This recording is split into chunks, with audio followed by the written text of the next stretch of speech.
Imagine stepping into a space that takes your breath away, where every detail has been carefully crafted to evoke a sense of awe and wonder. Have you ever wondered why certain spaces have an irresistible pull, drawing you in and making you feel instantly at peace? Where do you go to relax, and what spaces make you feel connected to your soul? Hello everyone, my name is Akash. My name's Phil. And welcome to Beautiful Human Spaces. Today, we'll delve into the transformative power of beautiful human spaces and why they have the potential to shape our lives in ways we never thought possible. So seeing as this podcast is called Beautiful Human Spaces, I thought it'd be fitting to just start at the beginning. What is beauty and what is a beautiful human space? So, the floor's ours, Phil. Phil, what to you is beauty? If we start with Oxford, always start at the dictionary. Yeah. Dictionary definition says the quality of giving pleasure to the senses or to the mind, i.e. sunset, poetry, natural beauty in space, objects, attractiveness. And I guess that's kind of a very surface level, but I think for us as designers, there's something a bit more to beauty. Agreed. Well, it was always said beauty was in the eye of the beholder, which instantly means it's a sort of subjective thing. It's individual. It's different for every person. Yep. And you kind of think over time that that's probably not the case. I mean, I think there were some studies done quite some time back into beauty of the human face. Yep. And they mapped it to a certain set of characteristics, and even changing the position of an eye or the nose by 1 or 2 millimeters got quite a different result to what they sort of defined as the sort of archetypal beautiful face. Yeah. And so I think, and that was across numerous cultures and people and things like that, ages. So I think, there's been more and more research done into, or maybe it's not such a individualistic concept. It's actually more like a set of principles that we're all sort of adhering to. And for us, I think when we started thinking about it, we were thinking, well, if you take that philosophy, which I think I have done instinctively for some time, then that sort of resonates with you, and you start looking at everything that way and going, well, is there a set of principles that govern, everything that we look at, and we sort of, that car's beautiful, that one's more beautiful than that, or that object, or that lamp, or that building. Yeah. And so when you start delving into it, it gets quite, again, you're trying to analyze it with the human brain, so you're trying to take the human brain individualistic part out of it, then it gets, again, subjective. So you're trying to balance that out. But I think the best explanation of it I ever found was Dennis Dutton's explanation, which is his Darwinian theory of beauty. Yep. So, and that covered all types of art. It wasn't just for architecture, it was for art and works of art, music, things like that. And that, for me, really resonated. And what he says in that is that beauty, he believes, is nature acting at a distance to get you to go down a certain path that's probably better for your human survival. Yeah. So for spaces and buildings or environments, let's call it environments, because if you're talking about survival and back when we were sort of cavemen or whatever, or wandering around as hunter-gatherers, then really it was about making camps and where you would set up and things like that. And in that talk that he does on beauty, he shows for that certain landscapes that come up time and time again that humans still today find more attractive than other types of landscape. Yeah. And there's been numerous experiments done on that. I've got other examples of that where people have been shown different photographs of different landscapes, and they're all from different age groups, different cultures, different backgrounds, and they all generally pick the ones with water of some degree that's not too not like a raging river, but sort of tamed water, like a flowing, flat, calm stream or river or a lake. There's normally trees with that have got sort of low branches. He says climbable, which you can sort of see why.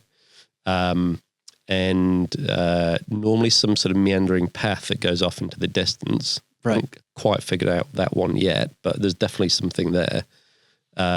And normally sort of rolling hills, not big, huge mountains and things like that. And that is, from his perspective, he thinks that's because those, it's almost a savanna-like landscape is what we evolved out of.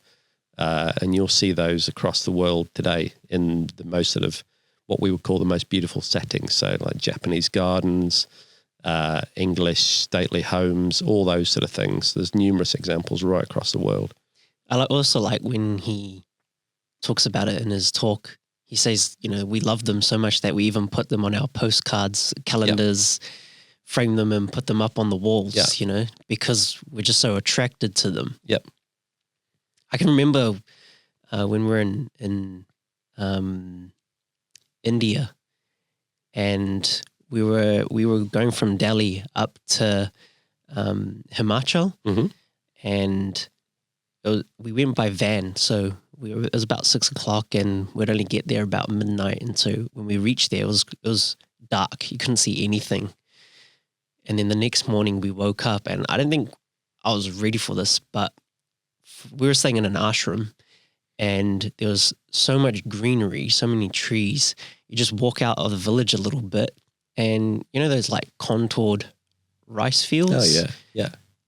So same thing. You see the trees, the rice fields, and then the Himalayas. And it was just like, oh my gosh, this is magnificent. Who's created all this? Yeah. And it just, for me, that was kind of like a little like, what is all this beauty? Yeah. Have you had the same definitely. I mean, kind of experience?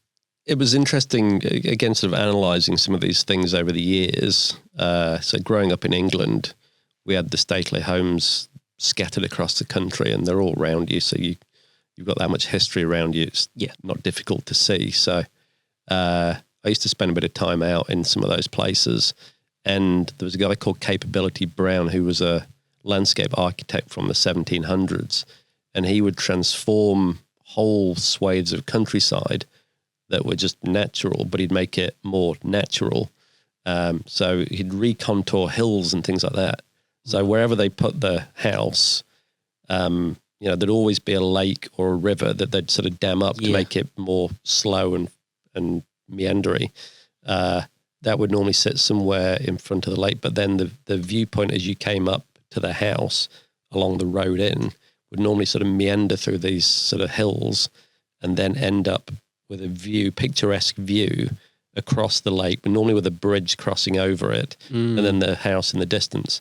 And every time you go to one of these places, and there's hundreds across England, they've all got the same sort of pattern, and they're all stunning. You sort of go there and go, wow, who did this?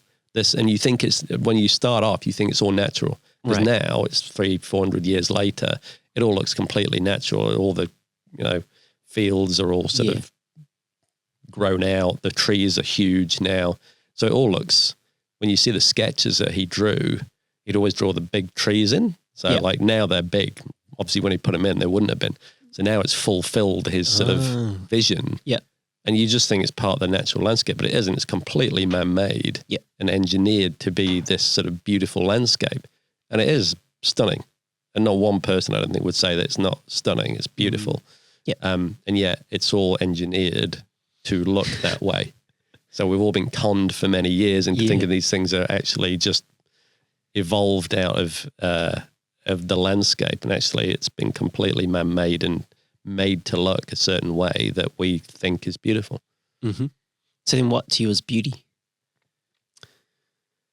That's a good question. So I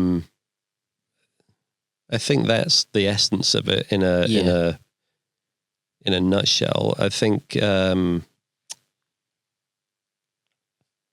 David Trowbridge does a very good talk on beauty, where he talks about for something to be truly sustainable, then it needs to be beautiful, because then if we value it, so it's also about adding meaning to things.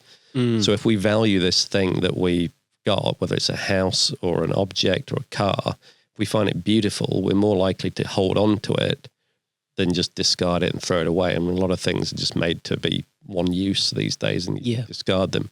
But if that object's beautiful, David's thinking is very much that you'll retain it, you'll want to keep it. And I think there's definitely something in that.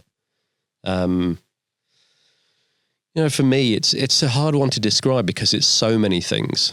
I do agree with Dennis Dutton's theory that it's almost a Darwinian concept. It's a thing in our brain that we're pre-programmed for, I honestly believe, to get us to act in a certain way. So, and it's normally nature pulling you to certain things that are better for you. So, we already know, I think, with human interactions that we find certain other people more attractive. And, there's even pheromones and smells and things going on that we don't even know, but it's registering in our brain that gets you to find that person more attractive because they'll be a better mate for you and produce better offspring. I mean, it's all linked to the sort of evolutionary psychology, basically. I was just going to sidestep a little. Even I was talking to my sister yesterday. So she's got a 5-month-old baby.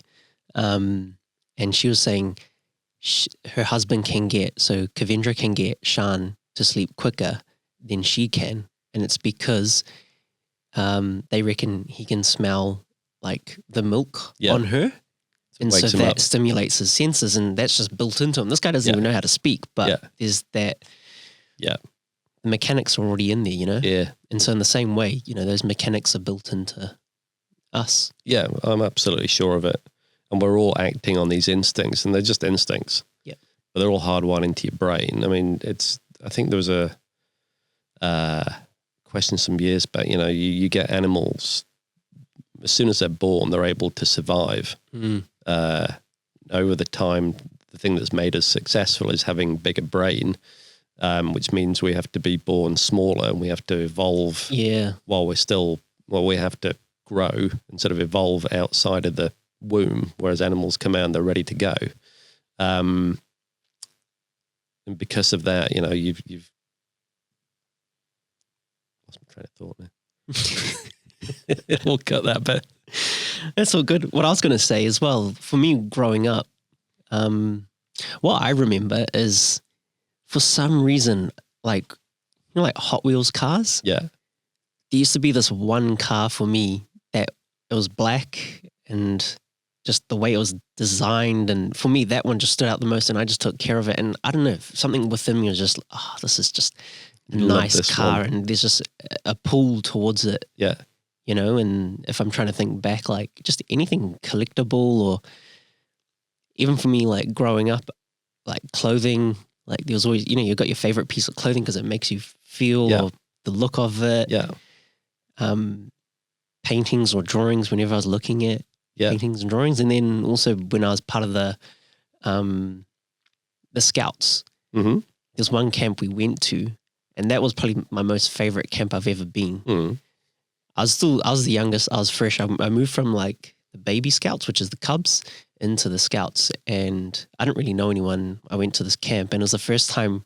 Cubs usually have their camps inside a dorm room, and you sleep in a dorm room, whereas the Scouts are in tents. So same thing, we're kind of on the side of, we're on a bank, and then there's this little this river they went through. It was off someone's farm, and we built our own campfire to cook on. Yeah, cool.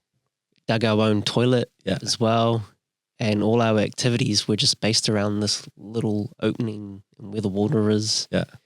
We built a dam, and at the time I didn't know what I know now, but at that time I was just like, this is amazing. And you don't even worry about the time, you don't worry about where you are. If I had to think about where I was at the time, I have no clue where I was at that age. Yeah. All I can remember was, if I wanted to go back to that location, I don't think I could. Yeah. because I just don't know the address. All I know is that I was in this beautiful place and something within me was making me feel, yeah, this is Oh, wow. nice. Yeah. Interesting. And only, like coming through and working and learning about like what Dennis Dutton talks about, you can understand, wow, it's from within that. Oh, yeah. And I think it triggers those instincts within you. I mean, we've spent so long being that sort of human being. Yep. We've spent something like 800, 900,000 years being like that. And then it's only been this last 100,000 and probably only the last 10,000 we've spent being like we are, which is quite foreign. I think, the fact that we drive around in cars and we have roads and urban design and all these other weird concepts. 50-story buildings. Yeah. It's quite alien to what we were for the last million years. And we survived perfectly well. I mean, there's strong evidence that we've lived easily into our 70s and 80s for hundreds of thousands of years. It's only recently that we think that that's a new concept. Well, it doesn't seem like it is. Yep. So we've unlearned a lot of stuff, and we've got deep instincts within us that drive us to do certain things. I mean, we were talking earlier about that restaurant thing. Why do we go to restaurants? We all pay good money to sit around in a big room with other people. I mean, you've got a house. Yeah. Why don't you just stay in your own house and have dinner at home? It's way cheaper. It's easier. You don't, You have to go out in the rain. and even if you don't want the to have to cook yourself, you can just get takeaways ordered in now with Uber. Yeah. So there's no need to go and do that, but we still really enjoy it and we still go and do it. And most of us don't know why we do it or why we like it, but we still do it. Yep. So all these subtle, instinctive things that we do that we don't quite understand, they're all causing us to act in certain ways. And beauty is very much a part of that, I believe. 100%. Like it drives you in a certain, it pulls you towards certain things from an instinctive behavior. And I don't think people have always understood that. They think it's more just, within you and you like certain things and that is you only. It's not, it's universal. Yeah. I'm 100% sure it's universal. And there's certain little cues of that you can use and people have been using for, like we said, in the example in England, people have been using these things for hundreds of years and we don't even know they've been doing it, but they just tapped into our instincts. Yep. So I think it's that really, that's what it means to me. Mm-hmm. Yeah. That was quite a wide, you sort of went all and then brought it in. I think for me, and I think I can, also touch on the same things, but for me, it's definitely quite a spiritual experience. Mm-hmm. When I think about beauty, for me, it's connecting to this higher power, this consciousness, a space to realize the true potential, like on a world level. Yeah. Because if you think about the sun, like who turned the sun on? What makes the waves move, What, like when you're walking in the forest and you just look at the trees, you're talking about animals before as well. Mm-hmm. Like they don't necessarily have the means to be able to say yes or no, or, they've got their instinct, but what is their instinct? And even just being in, like walking in like when you're at the Grand Canyon. Yeah. And you're standing there and you're looking at it, like who created that? Yeah. There has to be something that's done that. Yeah. Even walking into a church, Mm. we were at, when I was in uni, we went to St. Peter's Basilica. We got there nice and early. Yeah. And just seeing the sun coming into the basilica and just the glow and the peace, there's energy in that space. And that building's been there for so long. Yeah. There's something, and like you're saying, there's something pulling people all the way around, from around the world to come and visit this building. Yeah. For me, that's, from what I've learned now, being from like the little scout Yeah. out in the bush, and now when I go to the beach, to walk in the bush, to buildings, it's like for me, beauty is a way of connecting to the higher. Yeah. Well, I mean, it's an interesting one as well, because you look at religious buildings around the world, and that's, we've created religion.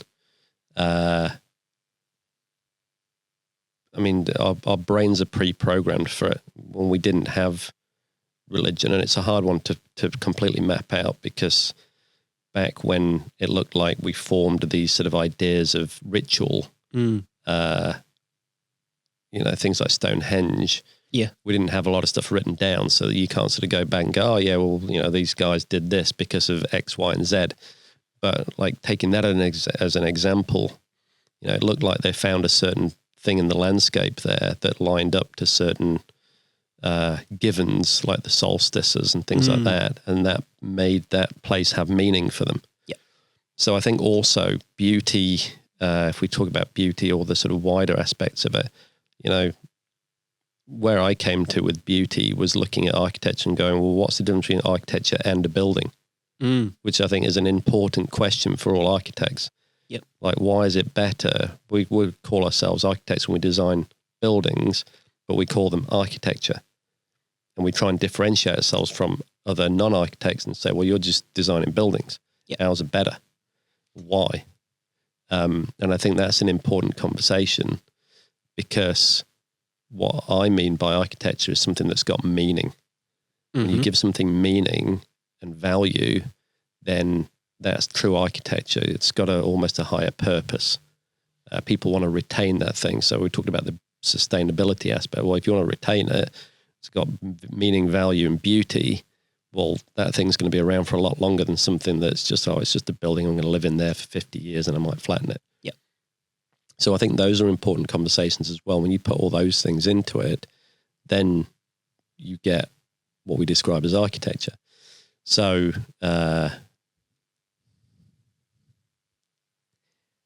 so for me, the difference between a building and something that's true architecture was where you take really a concept and you weave that into the building. And that's something we've done a lot. Yep. And that gives it the inherent meanings within it and the value that then comes out of that.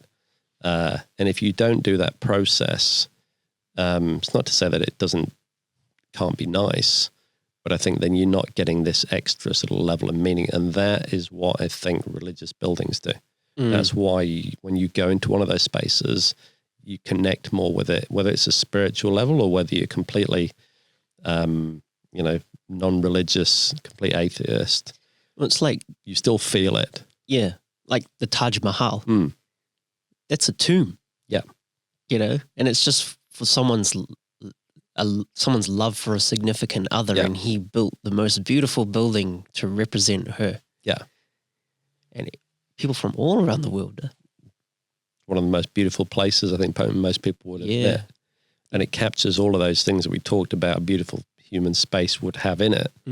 So, and again, it doesn't matter whether you're from Indian background, English background, American, Chinese, Korean, wherever else. Most people go to there and go, oh yeah, this is beautiful. Yeah. So it is definitely a universal concept, I think. So then, I feel like in the office, and we've been saying this for a long time, and our design philosophy has come from it. We design beautiful human spaces. And I guess we're on this journey to now share what a beautiful human space is and what it could be. Do you want to tell us what you think a beautiful human space is? Yeah, I mean, it's probably best to start with some examples so people can sort of connect to what we're trying to say here. So, a good, probably the best example I can think of is any resort, any nice beach type resort. Wherever you're thinking of going on holiday? Yeah. That will probably be a beautiful human space, because you're not going to go to a slum. Nah. You're going to go to somewhere that's probably warm with a beach, some palm trees. I mean, most kids can draw you a resort, a beach resort, and it has all those things in it. It's got some water, it's got some trees, bit of shade, it's got a beach, some sand, floating beret, probably some nice food, fruits. So So, that is a true beautiful human space. And we all go to those places. We all aspire to go into those places because that's what we want. Deep down, it's wired into us. So I think that's probably the best description I can give. Yeah. And when we've done numerous types of buildings that we've done over the years, definitely the best ones are ones that are really true, beautiful human spaces. They do look more like resorts than whatever it is we're trying to design, because we tapped into that quite some time ago and realized that makes such a difference. Yeah. So I think that's a really good place to start, and then if you go, you can sort of make it more, you can overlay different things on top of that. So you can lay cultural things on top of that. So you can give it context within a different culture. Yep. You can have all those elements within it, but you take a Zen garden in Japan or a Chinese garden, which is sort of similar, and they've shared design philosophies over the years anyway, both those things, Buddhist gardens and things like that.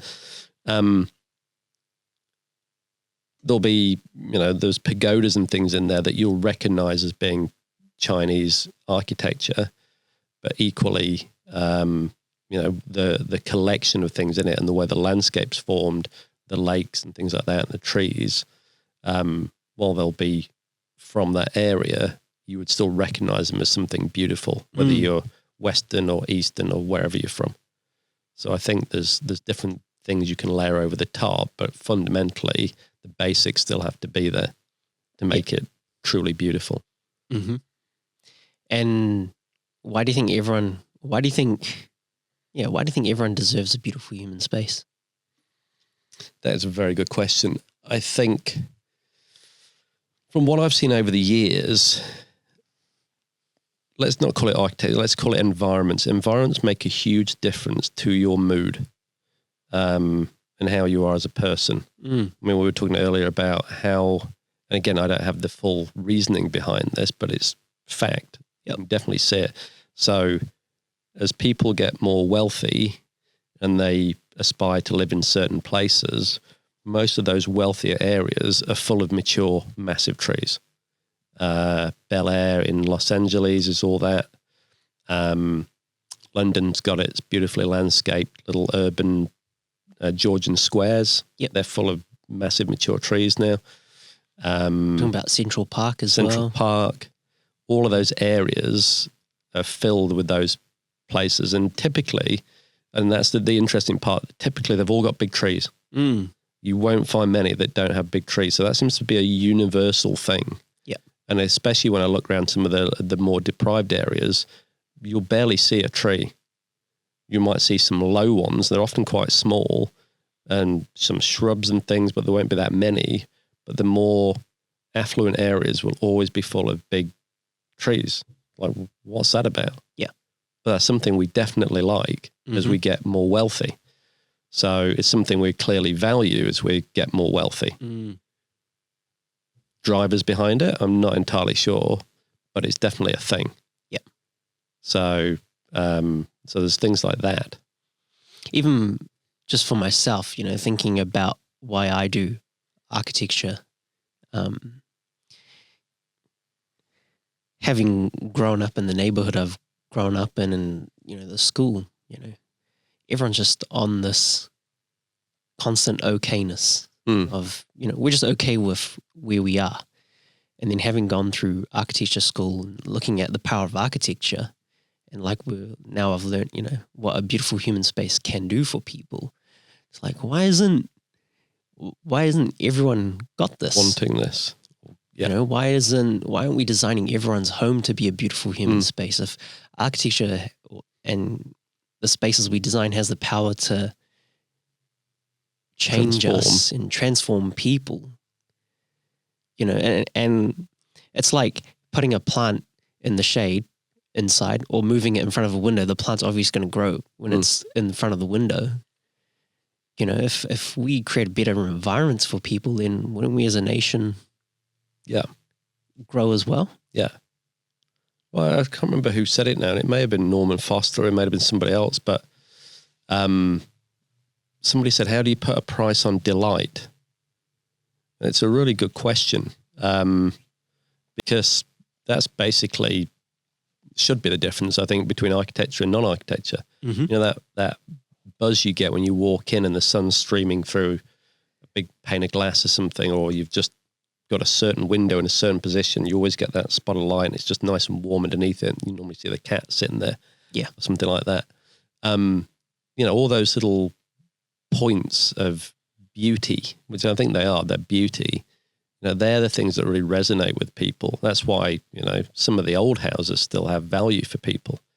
They're like the old villas because they've actually got a nice set of sort of parts within them. It's the whole experience, eh? Yeah. There's normally big windows within those. Yep.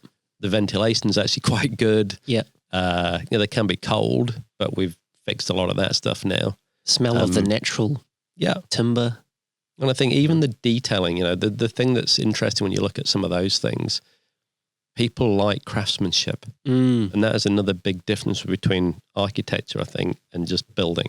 Yeah. The fact that there's somebody cared about it. And so it actually, it comes down to a lot of things to do with care across the whole thing. You know, if somebody cared about the design of the building, that makes a difference. You'd pick that up 100%. And then when it got built, did somebody care when they built it? You know, there's a level of craftsmanship in it. There's a certain detailing. People like the old villas because they've got different detailing that you don't get nowadays. You know, even the little finials, which were, you know, machine made, I think most of them at the time, because it was sort of Victorian times and we just got into that machine make everything mass produced then. It only just started. But now there's not so many of those things. We've destroyed a lot of them because we didn't value them years back. Now we've actually started valuing them again. We like the fact that these things have these little things on them because we don't get that nowadays. Nobody's crafted that nowadays. Yeah. So I think, you know, in a lot of the modern houses that you get nowadays, the architectural ones, you'll see, you know, if it's made of concrete, it'll often be exposed concrete with board finishes. So you can see the timber grain in the things. People like that tactile, I see where this came from and this is sort of connecting with the earth or something. You know, people like that craftsmanship built into things. It's the detail, right? Yeah. I was going to say, you know, like we've talked about having the innate, we know and we understand it, but for someone who doesn't get it just straight away, you can almost, it's like, have you ever had a meal where it just doesn't taste nice? Or like the difference, like when someone has made this meal and they've made it with love, that meal tastes completely different to just when someone's just handed you something because they're in a rush or just because they've needed to. Yeah. That kind of experience. Yeah. You know? Whereas, you know, it's completely different when someone's taken that time and they've crafted this thing. Yeah. I'm thinking something even as simple as a cheeseburger. Yeah. You know? An awesome cheeseburger is just a normal. Yeah. And awesome's are actual, like, we love that word in the office because that's like the pinnacle, right? Yeah. When you've seen an ad for something and you're like, okay, I want that. So you've got this picture in your head of what you want. And then you go there and you get what was advertised. You know, that's that awesome. It is that's that good. It's that good. Yeah. That's what like a beautiful human space is, right? Yeah. It's the perfect cheeseburger. Yeah. Yeah, it's a good way of describing it, I guess. Yeah, I mean, it is a bit like when you go to a really fine, you know, top-end fine dining restaurant and it is just, we should probably give plugs, but Armisfield. Yeah. That is next level. Yeah. You know, what they create down there and they spend a lot of time. The amount of care they put into it is just next level. It's the comparison to that and anywhere else, even across the world that I've been to, Michelin star restaurants and stuff. Yeah. That, what he does down there is incredible. Yeah. And just the flavors, but also the skill and care put into the presentation. I mean, everything that comes out looks beautiful, which is quite incredible. You know, he's tapped into your eye and it's not, you know, you eat with your eyes first and then you get the taste later. So, you know, he makes it look incredible that you want to eat this thing and then you eat it and the flavors are next level as well. So he's kind of got the whole package. I think he's booked out for like 2 years. Oh, wow. Fully. You can't get in. It's really, you have to go on waiting list now. Yeah. So he's definitely got something right. Now that is another good example of something beautiful in all aspects. It's been crafted beautifully. It looks beautiful. And the taste and everything else. And even the setting's pretty spectacular down there. Yeah. Pretty amazing. So again, I think it connects. That's a good example, actually. It connects across all those levels. So now we've discussed and we've talked about what beauty is, what a beautiful human space could be, you know, and how we're all drawn to it. It all comes from within. And we've also talked about craft. As architects and as a practice, how do we do this on a day-to-day? Very good question. So, I mean, when we get the brief, it's often interesting when we get the brief from clients because quite often, you've seen this, most clients don't really know what they want. They know what they want. They don't know how to explain it. Able to communicate it, you know? Yeah, very true. So a lot of it starts with those conversations where we're trying to tease that out of them. Yeah. Like, what is it? And again, it's useful, especially with the AI technology that's coming through now. We're able to show people quite early on, you know, a sort of clear vision of what this thing could be. Yeah. Even though it's not finished by any means, but you're able to tap into that you know, because it can do things so photographic. You can, again, trees and things like that is brilliant at representing those things truly how they are with that sort of emotional quality of the sun coming through and things like that. Golden hour. It's all that stuff. It's brilliant. The experience, yeah. So, you know, we can show people the quality that this thing could be quite early on. Even in our head, it's still a sketch. It's still a basic form. Yeah. But even putting that basic form into a landscape that this thing can therefore represent can really keep people in. I mean, we just did it with one of our clients for a thing in Fiji, where we mapped out very quickly this sort of eco resort thing sitting in a rainforest. Yep. And you know, for us to do that in a rainforest, I can sketch a little rainforest, but it's not. You're sort of going, I can see that sort of trees and outline the trees, and you can do it by hand, but it's not ever that. It doesn't pull you in. Yeah. But one of these images that we can show now in the AI stuff, it just keys you in straight away, and you're like, oh wow, I want to see what that is. Yeah. I want to know more about that thing. So I think it's a really useful tool with landscape actually to really help you sell a wider vision, because I think any beautiful space is about the landscape and the building, whether it's a house or a resort or a childcare or a hotel, whatever it is. You want to experience it in its landscape, in its setting, in its context. Yep. So you really need to design all those things together.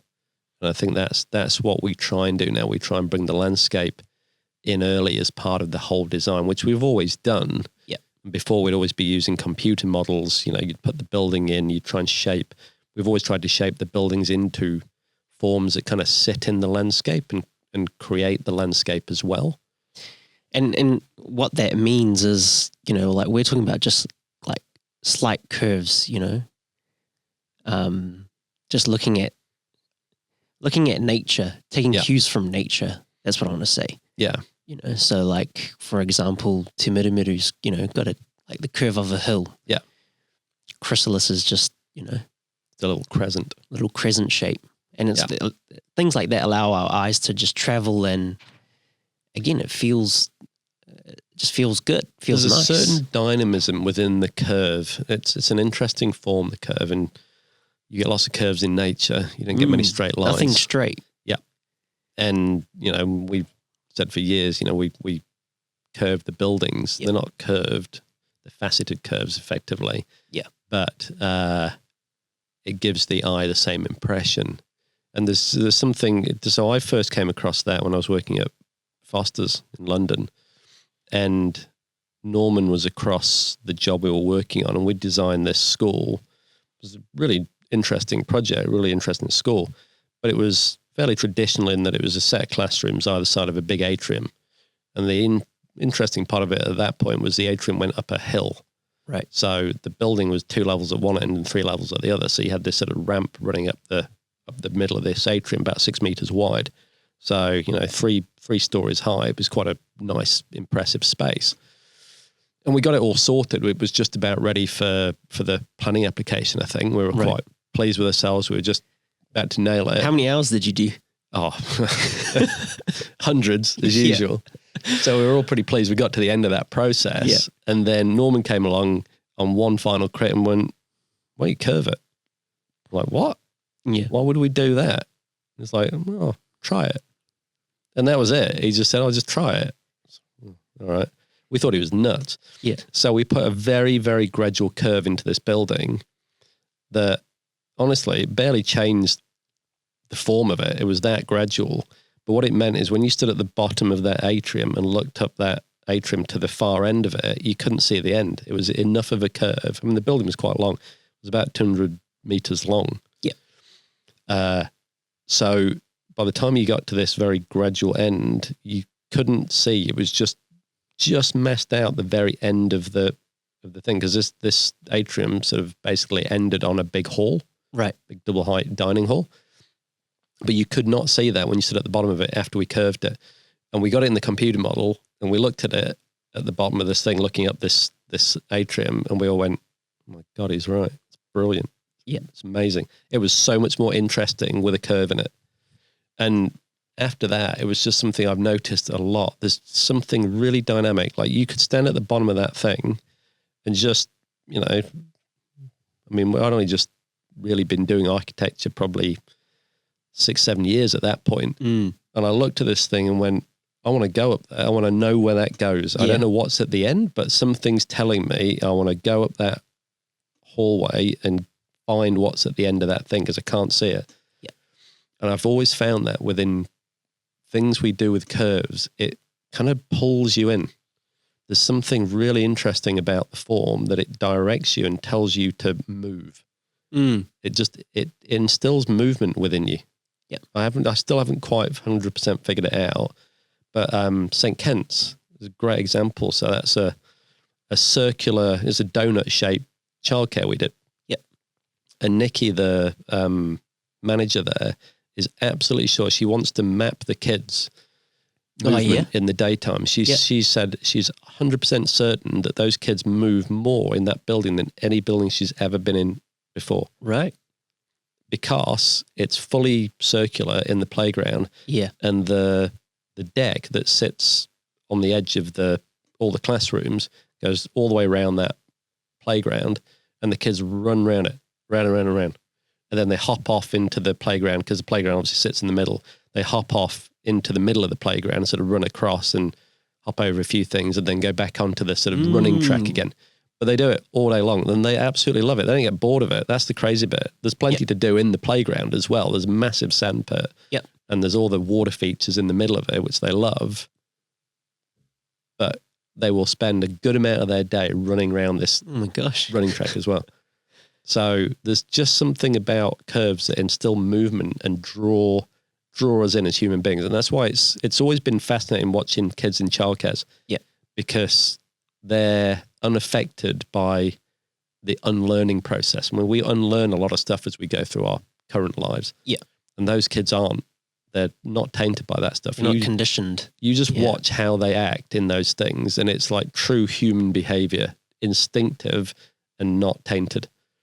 And it's fascinating watching what they do with curves. Anything curved, and I've found over the years as well, it's hard to not design a playground that's not curved. You naturally, when you start drawing it, you naturally want to curve playgrounds. I don't know why. It's the landscape, but we want to curve it. As soon as you start doing a building, you sort of go back to the same old, we'll just make it straight then. Yeah. And that's what we stopped doing about 15 years ago and started curving the buildings with the playground. And it's fascinating what it does. Even if you just bring it back to like human mobility, like it's easier for us to walk and gently turn as opposed to walk and boom. Yeah. Like shoot the other direction. Yeah, we don't walk in perpendicular routes. Because I'm just thinking when you talked about the playground, when we design the bike tracks, you want to curve those as well, just so that they can curve around. You don't want to just put in a 90 degree because, mate, someone's running into a fence. But they do. I mean, the same when you go to any resort. Yeah. You tell me if that resort has got straight pathways. There'll be some straight pathways, no doubt, but I can't think often leading to water. Yeah. I can't think of one that doesn't have curving pathways snaking through with a load of trees all over the place and leading down to a swimming pool somewhere. That's normally, these ones nowadays will all be sort of kidney shaped, amorphous-y sort of wiggly shapes, whatever it is. They're not straight. No. We used to build them straight, I think, because it was cheap, before we realised that we don't want that to look like that. We want it to look like it's natural. Yeah. Because that's what we really like. So we do that all the time now. They're all like that. I'm glad you touched on that as well, because I think the misconception is that with architecture, that architecture is expensive, but beautiful human spaces don't have to be expensive. They don't really cost anything more or less than if you were to build, Yeah. I think it comes down to the care. Yeah. And drawing on ideas about this space as well, and everything you instill into it as a craftsman, I think is what makes it beautiful, and that's what people care about. That doesn't cost anything more. No. Well, again, I think it's you can go a multi-layered approach. If you've got the basics right, and we've talked about this quite a lot, if you've got the basics of a beautiful human space, so you're going to have the landscape in there as very much a key part integrated with the building. If you've got that, you're talking landscape stuff. It's not that expensive. Just making that right. Then you integrate the buildings within to that. Yeah. Depending on how much you want to spend on the buildings, you can make them more crafted and special or less or whatever you want. Higher in spec, lower in spec. Yeah, you can material. You can easily adjust that. You could have a beautiful human space with little shacks in there if you wanted. It's still going to be, as long as you've got the basics right, the arrangement, you're still going to find that a beautiful space. I mean, you can go to a duck hut. Yeah. It's actually a beautiful human space. You're out in the wild in some beautiful settings in New Zealand, and you're staying in this little hut. Actually, and the hut's pretty basic, but they're still fine for where they are and the purpose you're using them for. Well, like you said, in a campfire, even sleeping out next to a campfire. Well, we've evolved. In a tent. We've evolved doing that with and without tents for hundreds of thousands of years. We still like those spaces. So you don't need much. I think that's one of the key things to remember. If you strip everything back to its essence, to create a beautiful human space, you actually don't need much. No. But as you build that up, it's about putting the different parts in place. Then you can choose how much you want to spend on, say, the building forms. Well, that's a personal preference. As long as the basics are still there, it's still going to come out beautiful. So having talked about beautiful human spaces, what they look like, how we build them, how we design them, why is it important to have beautiful human spaces? I think it's a good question. I think it's probably, again, it's deep in the human psyche, I think. It's that instinct level where if you've got a space that feels good for you, it's that whole Darwinian idea of nature acting at a distance, getting you to go towards something because it's better for your survival. Again, I don't think we fully understand our own brains most of the time and the power of what things do to them. But I think if you're in a good space all the time, I mean, if you go to a resort and it's sunny every day and there's a fantastic swimming pool and all you got to do is eat nice food and go in the pool, why would you want to leave? How are you not thoroughly enjoying that? Yeah. I can't think of one person that would say, I'd be bored there. It's like, well... It's like, what if that was your office? What if that was your home? Exactly. If you could do that every day. In fact, one of my best experiences, I think, was designing a building. I had a deadline and I had to design a building within about a week. Yeah. And we were due to go to Fiji for a week. Yeah. So I'm like, well, I'll just take the computer with me and do it there. Yeah. And I sat there in Fiji by the pool, designing on the laptop this thing, and I got an amazing design out. Now, I reckon that was better because I was there in an amazing landscape. I think I got to an answer for things that was a better end result than I would have got if I wasn't there. And I think Louis Kahn's Salk Institute. So that whole design was set up for the Salk thing. What was he trying to resolve? It was a penicillin? Yes, it was, yeah. It was something about that he was trying to solve the problem. And so that was what that was set up to do. Yeah. Was to create an amazing space where people would feel sort of alive. And he was absolutely sure that you could create better outcomes, solve problems easier in a certain type of environment. And those environments are basically beautiful human spaces. Yeah. So I'm positive you can do better tasks. You feel a lot better. You feel a load better. I can imagine you weren't feeling stressed sitting next to the pool looking out. Yeah. No, it was a great place to be. Yeah. No, you don't have the sounds of like traffic. The air's not polluted. Yep. You hear the sounds of the waves. Yeah. Warmth of the sun. You've got the sun. Everything Shaded by an umbrella. Shade of the trees. Yeah. It's exactly that. So it's hard not to feel alive in those spaces.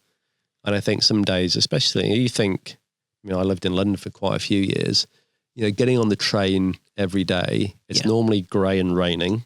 It's not Underground. It's not dissimilar to New Zealand. Yeah. You get on the train and it's pitch black in the morning in winter. Yep. You're going to spend an hour on a train, on a sweaty train normally because they're all humid.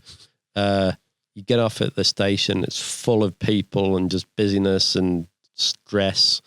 You got to barge your way through the amount of people to get to where you work. Hopefully the office is nice. And not everyone's happy on this journey as well. Oh, most people are quite unhappy.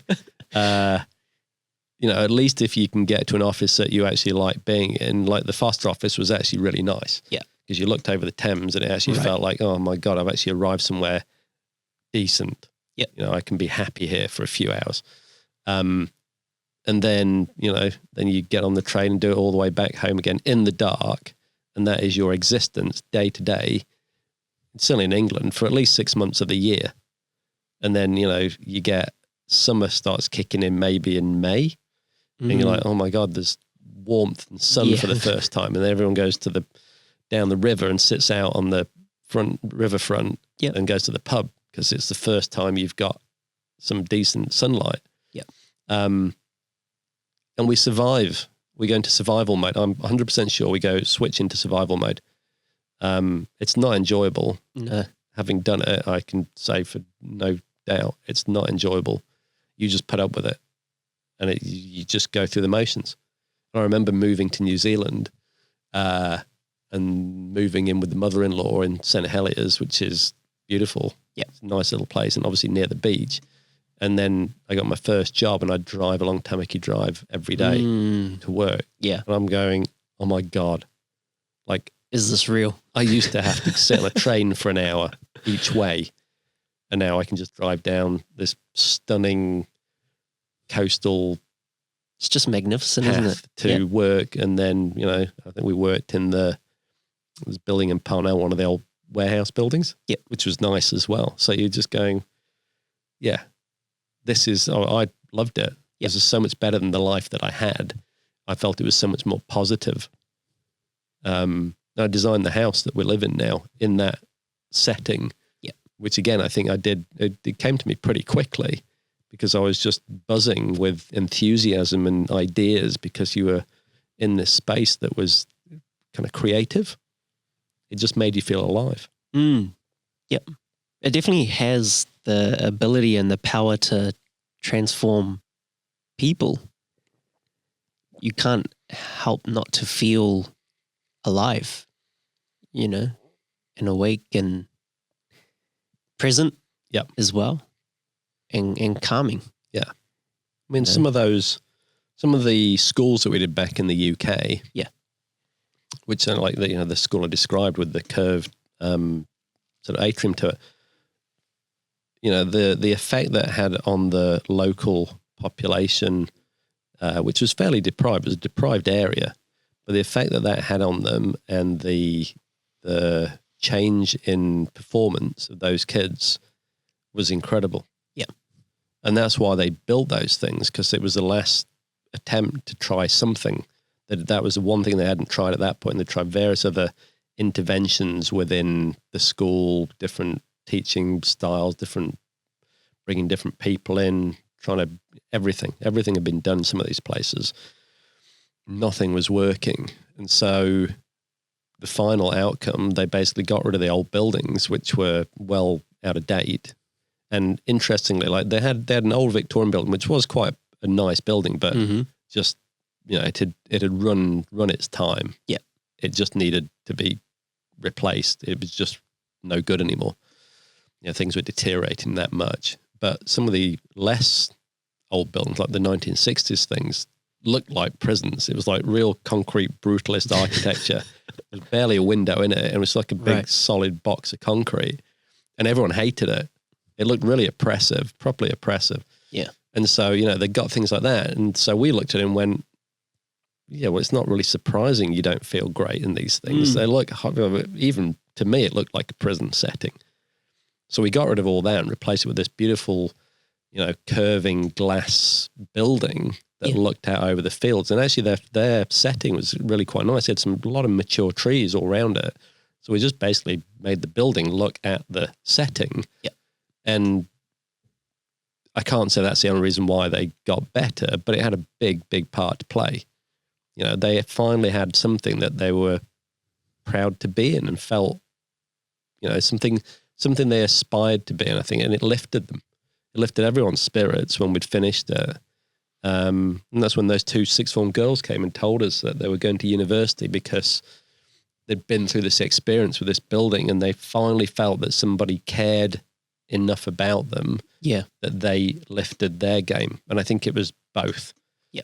I think both that gave them a feeling of purpose and wanted to aspire to more, but also being in that setting every day made you want to feel like that. Why wouldn't you? You felt happy for once instead of being in this old concrete brutalist box. Brings a love for learning, a love for being, for growth. So I've seen this across 20 odd years now. And every time you get this thing right, which isn't that hard to do, to be fair, it lifts people and everyone's game changes. There's good research in some of the Green Star buildings when they have, some of the buildings that Green Star ratings. It's not just about being low carbon and everything else. It's also a lot to do with good levels of daylight, good levels of ventilation, things like that, things that make you feel good. And often they've got planting and things like that in them. They're actually really good human spaces. And, you know, the evidence coming out of a lot of those things is that, the performance that people have in them is a lot better than some of these places that are not like that. So I think we're finally starting to understand that, you know, beautiful spaces can transform us quite easily. And actually, we've got evidence to support that now. Yep. And just imagine a world as well. Imagine how our nation could change or just even our city could change. Yeah. You know, if every space had to be considered first, if it was a beautiful human space. Yeah. It'd be far better. Imagine the impact. Yeah. Because everyone, it just doesn't make sense. Everyone wants to go and live in Fiji or go to a resort. Yeah. Everyone wants to go to travel and go on holiday. Yeah. So why can't we make our city look like that? Our home and our city be like that? It's not difficult to do. It's actually very easy to do. Yeah. We've just chosen not to do it so far. But there's nothing stopping it. I mean, even it's interesting, Singapore, you know, the journey that they went on, because it was pretty barren when they first started, and they mandated putting all those trees down the roads and things like that. Now you've got these, 40, 50 years later, you've got these huge trees and these tree-lined avenues, and it's stunning. Yeah. And now they've mandated that they've got to have certain amounts of greenery on every building and proper green space within the sort of fronts of buildings and things like that. So, you know, they're way beyond it than we are. And it's making a huge difference. You go there and you're like, oh, wow. More people travel there now because of, you know, of what it looks like. Yeah. You just want to be surrounded by it. Sounds like a no-brainer to me. Yeah. But we're still not doing it. Not everyone. So I think we are. We are. We are. We have been doing for some time now. Yeah. So, I think once you realize the potential of it, first of all, you have to realize what it is and why it's important. Yeah. And then once you've done that and you can then figure out what it is and how to use it, and we've been doing that now for 15 years, and then you put it through the spaces, then you start to see the difference that it makes. I think that's the key thing. Cool. I think we've been on a bit of a journey today. Cool. And I hope for the people who are listening and watching as well, this has brought you some insight into what we do in our practice, why we as architects care about designing beautiful human spaces as well, and why we believe there is a need for everyone to have a beautiful human space. Yep. So like I said, this is just an early insight into what we do. I think there's a long path ahead of us as well, and plenty for us to investigate and talk about as well. Yep. Bring plenty more guests on as well, because we're not the only ones who are talking about this, but there's so many people in other disciplines as well who I think will be able to contribute definitely to what we want to champion. Yeah. And I think you're exactly right. We're just part of a wider network of people who have figured out that this is a thing. I mean, it blew me away when David Trubridge came to talk at a conference I'd been helping to organize. Yeah. And I thought he was coming to talk about lighting. For anyone that doesn't know, David Trubridge is a sort of international furniture designer, I guess you'd call him, but he's more well known for his light that he's designed over the years. And he's based down in Gisborne. And he turned up and did this talk, and it's basically on evolution and beauty and why it's important.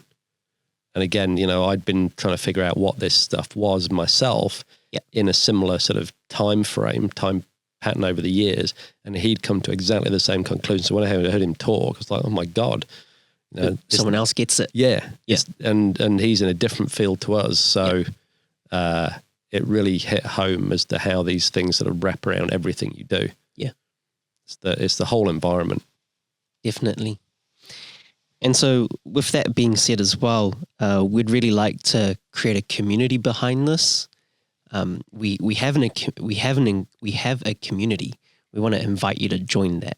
Yep. And so what we'd encourage you to do as well is just share your beautiful human space with us, whether it's a photo, a video, or even a memory. Send it out, and you know, we just need to lift the vibration of beautiful human spaces and make it known. Yep. And as well, if anyone would like to come on, speak, have any questions as well, please just email us at podcast@smitharchitects.co. And I'm looking forward to what there is to come. Excellent. Cool. Thanks, Phil. Thanks, Cash.